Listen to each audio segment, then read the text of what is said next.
দেখুন দেখতে কত সুন্দর হয়েছে বাদাম পটলটা। এই আমি ভাত নিয়ে নিয়েছি, এখন এই বাদাম পটলটা দিয়ে ভাত খেয়ে আজকে আমি বানাবো বাদাম পটল। তাই পটলগুলো এইভাবে হাফ হাফ করে কেটে রাখা হয়েছে।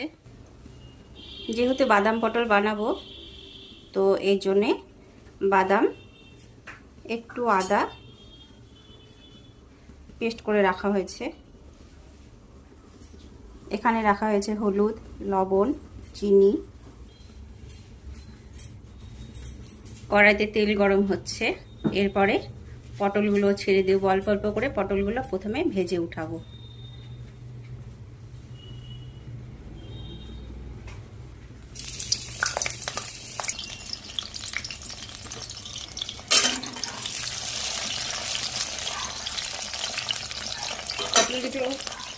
পটলগুলো একটু লাল লাল করে ভেজে উঠাবো।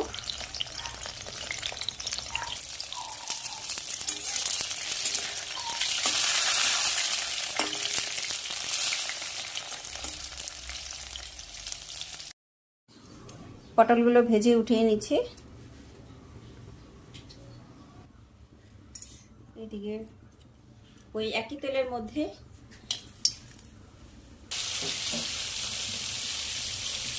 একটা দারচিনির টুকরো আর 3টে এলাচ সম্বার দিয়ে দিচ্ছি। এখন দিয়ে দেবো তেজপাতা।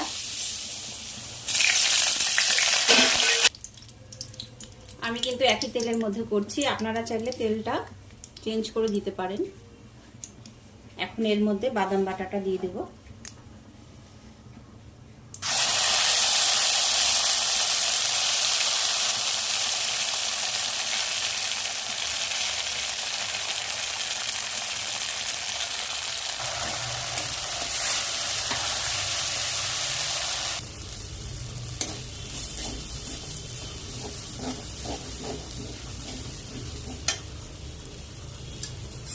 বাদামের জলটা একটু দিয়ে দেব।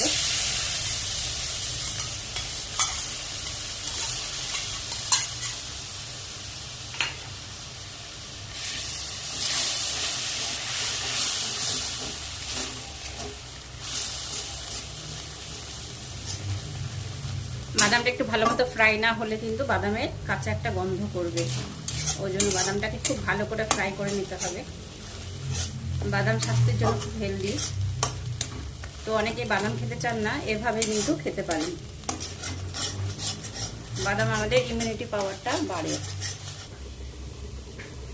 সাইডে রাখা লবণ, হলুদ আর একটু চিনি এখন ঢেলে দিলাম। এটা দিয়ে একটু নাড়াচাড়া করে নেব।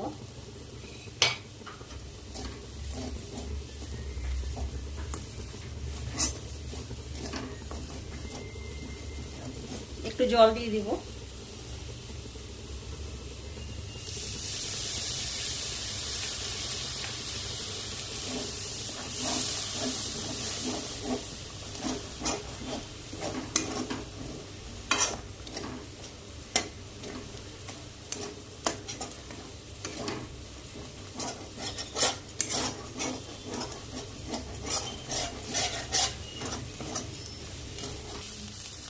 ফ্রাইটা কিন্তু এবার হয়ে এসছে।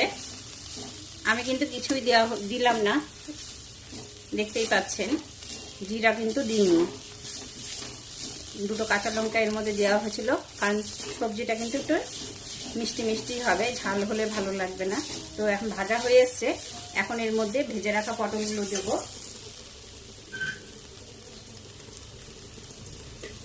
ভেজে রাখা পটলগুলো দিয়ে দিচ্ছি।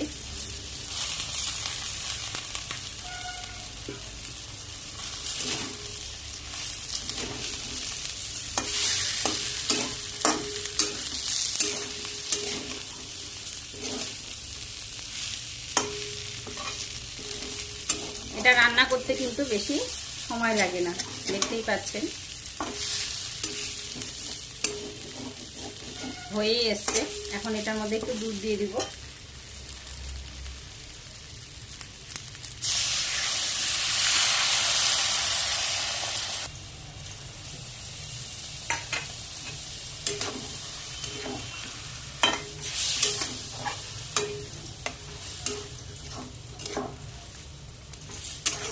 এটা একটু ভালো করে নাড়াচাড়া করে ঢেকে দেবো।